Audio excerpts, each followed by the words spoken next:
Karena apa? Kami ada kerisauan di hati kami setiap hari mereka ngetek. Saya tidak tahu, walaupun satu dua ada, seperti katanya tadi dari Jawa Timur, saya ngerasakan juga. Buzzer-buzzer mereka luar biasa. Dananya tidak terbatas.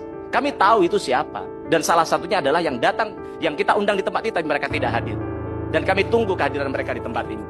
Kita tahulah Pak, bahwa bisnis skincare ini bukan sesuatu yang berdiri sendiri. Karena itu dalam forum ini saya mendesak, pertama adalah aparat penegak hukum untuk membongkar usut tuntas mafia skincare yang terindikasi ada permainan, indikasi kejahatan, perpajakan, dan tindak pidana pencucian uang. Yang terakhir, saya juga meminta dukungan dari Propam Republik Indonesia untuk memantau aparat kepolisian yang menangani kasus skincare. Jangan ada suap menyuap di dalam penyelesaian kasus skincare. DPR Komisi 6 bakal kawal perjuangan Dokter Detektif dan Dokter Ika. Dokter Richard Lee dan Sheila Saukia and the Gang siap-siap bangkrut. Berakhirnya mafia skincare di Indonesia. Apakah ini waktunya atau hanya sebatas omongan belaka? Mafia skincare lenyap dari peredaran. Terang-terangan Doktif dan para pelaku pengusaha skincare yang terlibat dalam percekcokan ini hadir ke gedung DPR. Tapi ada juga yang absen menolak hadir padahal sudah diundang. Yang tak hadir ini beragam alasan, salah satunya karena terbentur jadwal live di TikTok. Sehingga DPR dan Sunan Kalijaga yang turut hadir mempertanyakan kehadiran para pengusaha skincare yang tak hadir di DPR. Belum lagi anggota DPR mengatakan ada pengusaha skincare ini yang pakai buzzer bayaran. Salah satunya yang pakai buzzer adalah pengusaha skincare yang tidak hadir di DPR. Nah, siapakah di antara mereka yang pakai buzzer bayaran ini? Saya tadi coba tanya kawan-kawan, penting buat kami, Pak. Nah, terus kemudian atas hal ini, terus yang kedua, yang diundang sebenarnya bukan hanya dari Dokter Ika, Dokter Vera, Dokter Amira, tidak. Di tempat ini sebenarnya juga kami undang pimpinan yang kita undang juga Sheila Saukia, juga kemudian Dokter Richard. Ya, tapi kami belum tahu seperti apa update-nya kok tidak hadir begitu. Tapi tetap melalui kesempatan hari ini, mungkin mereka mendengarkan, kami tunggu kapan sanggupnya mereka datang di tempat ini. Jangan sampai kehadiran mereka dianggap DPR ini berat sebelah, tidak. Kami hadir di sini, semua harus tahu positioning kami adalah kami ingin bagaimana konsumen kami tidak terugikan ke depan, begitu aja. Nah, kemudian Pak Ketua BPKN, jadi saya pikir tadi banyak sekali masukan Pak, yang menurut kami kalau Bapak setiap ketemu selalu bicara soal anggaran dan sebagainya Pak. Memang iya, salah satu RUU Perlindungan Konsumen selain soal masukan dari para korban tadi adalah salah satunya karena kegundahan hati kami melihat anggaran yang terlalu kecil begitu dari perlindungan. Kami berkomitmen untuk bagaimana kami perjuangkan agar ke depan punya taring lebih kuat. Tapi jangan kemudian itu jadi alasan Pak. Bapak mau jadi ketua BPKN kan sudah tahu anggarannya kecil, sudah tahu kekuasaan yang tidak besar. Kalau Bapak tidak sanggup melakukan sesuatu, sudah Bapak mundur saja dari tempat ini. Maka harapan kami seperti dulu zaman pahlawan di Surabaya Pak. Bagaimana kalau kata pimpinan tadi ini BPKN punya pistol tapi tidak punya peluru sehingga tidak bisa bunuh orang. Apa tidak bisa? Bisa Pak. Zaman dulu ketika perjuangan di Surabaya, mereka tidak punya pistol, tidak punya peluru, tapi mereka menggunakan bambu runcing. Maka Bapak juga harus bisa melakukan itu. Apa yang bisa Bapak lakukan untuk kemudian hal ini bisa terurai Pak? Maka kenapa kami mengundang mereka semua di tempat ini? Kami tidak punya kepentingan apapun, tidak ada. Kami risih di media sosial kami, saya termasuk mohon izin, ini Teh Rika ini salah satu yang inisiasi untuk menghadirkan kawan-kawan ini. Kami terima kasih Teh Rika ya. Beliau yang salah satu yang mendukung untuk bagaimana kami menghadirkan. Karena apa? Kami ada kerisauan di hati kami setiap hari mereka ngetek. Saya tidak tahu, walaupun satu dua ada, seperti katanya tadi dari Jawa Timur, saya ngerasakan juga. Buzzer-buzzer mereka luar biasa. Dananya tidak terbatas. Kami tahu itu siapa. Dan salah satunya adalah yang datang, yang kita undang di tempat ini, tapi mereka tidak hadir. Dan kami tunggu kehadiran mereka di tempat ini. Jadi maksud kami apa? Jangan sampai kemudian, kami terima kasih juga dari Steam Cell tadi Pak. Betul, kami banyak dapat pencerahan. Kami pengen kapan undang secara khusus Bapak ke sini kalau ada waktu ke depan. Nah, gitu. Nah, jadi maksud kami apa BPKN? Kenapa kemudian hadir Dokter Ika, Dokter Vera, Dokter Amira, sampai kemudian sebegitu terkenalnya mereka? Karena ada kegundahan hati di masyarakat. Mereka tidak punya ruang, harus mengadu kepada siapa?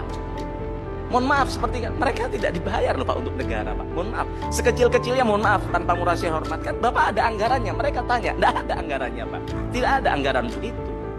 Tapi maksud kami apa? Ketika terjadi hal seperti ini artinya apa? Ada kegundahan, di hati masyarakat, mereka tidak punya ruang untuk bagaimana menyampaikan ini ke siapa. Ya. Akhirnya siapa yang dirugikan? Konsumen. Begitu juga dengan produsen. Maka kenapa kami undang Sela Sokia di tempat ini, kami undang namanya Dr. Richard di tempat ini untuk menyampaikan versi mereka seperti apa sih? Jangan-jangan disampaikan di sini tidak benar. Mohon maaf, Dr. Amira bukan Tuhan, Dr. Ika juga bukan Tuhan yang bisa menghakimi orang, kan begitu?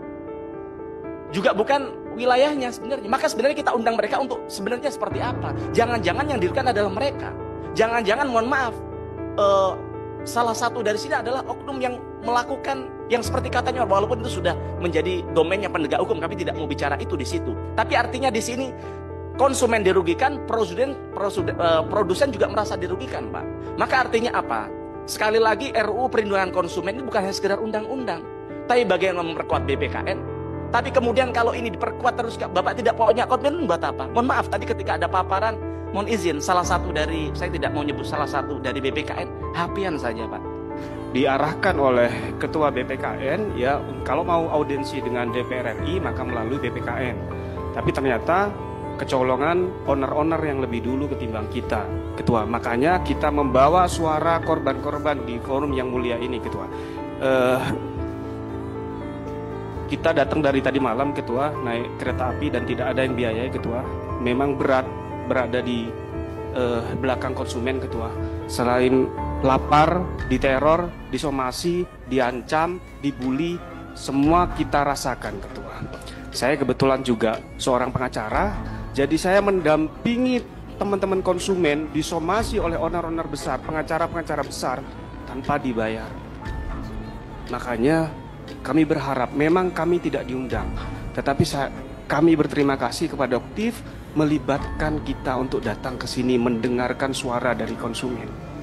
Ya, skincare ini, Ketua, mohon maaf, ownernya flexing, ya, konsumennya flat-flat. Itulah skincare, ya. Dan ini real, Ketua. Ya, nanti saya izin kalau diperkenankan, nanti ada satu korban yang menyampaikan bahwa sampai saat ini sudah hampir 3 tahun, ya. 3 tahun beliau tidak bisa dikarunia anak karena persoalan skincare. Jadi kami itu dibully, Ketua. Ya, di sosmed kita menyuarakan persoalan skincare abal-abal maupun overclaim. Mereka owner-owner nakal ini, mereka bayar booster, Ketua. Dana mereka luar biasa dibanding kita. Mereka bilang fitnah kita begini, bahkan barusan kita lihat di live-nya teman, dibayar berapa saksi sama korban. Di bulan Ramadan ini saya berani bersumpah demi Allah dan demi Rasulullah, tidak satu pun orang membayar kami. Kami dengan uang kami sendiri membeli tiket kereta api.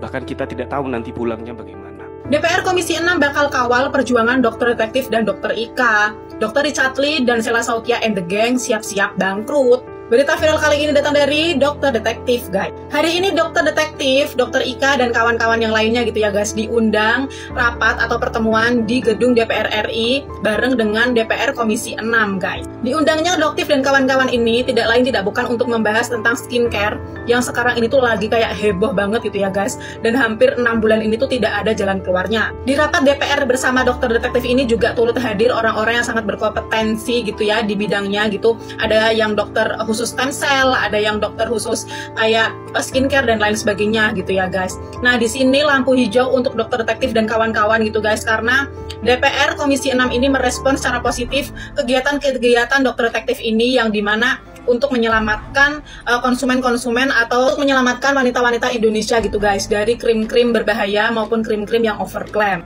Fun fact-nya gitu ya, guys, ternyata DPR ini tuh tidak hanya mengundang Dr. Detektif dan kawan-kawan gitu, guys, tapi juga mengundang beberapa owner skincare yang diduga bermasalah gitu ya, guys, seperti kayak Dr. Richard Lee, ada juga Sela Sokia dan yang lainnya gitu. Tapi sangat disayangkan gitu ya, guys, undangan-undangan ini tuh tidak diperdulikan atau mereka-mereka ini tuh tidak berani hadir di rapat sidang tersebut. Nah, kalau dilihat dari hasil rapat di DPR ini gitu ya guys ya, respon dari DPR ini tuh cukup positif ya untuk dokter detektif dan kawan-kawan gitu guys. Dan DPR ini bakalan menindaklanjuti owner-owner nakal ini gitu ya guys ya, dan dipastikan gitu owner-owner ini tidak akan bisa lolos lagi gitu guys, karena DPR ini bakalan ngebut untuk kayak membuat atau perancangan atau kayak dimodifikasi gitu ya undang-undang perlindungan konsumen gitu. Bahkan ada juga lembaga-lembaga yang dihadirkan untuk mendukung aksi ini gitu guys. Waduh, siap-siap ya nih para owner-owner nakal bakalan bangkrut nih ya gitu ya, yang suka jualan skincare yang overclaim dan berbahaya gitu, dan sekarang ini lagi huru-hara gitu. Siap-siap deh bakalan gak bisa jualan lagi. Ini soalnya ya TikTok dan Shopee dan lain sebagainya ini bakalan diundang juga di DPR untuk tidak menjual barang-barang berbahaya tersebut atau tidak menjual barang-barang yang sudah dicoret oleh BPOM gitu guys.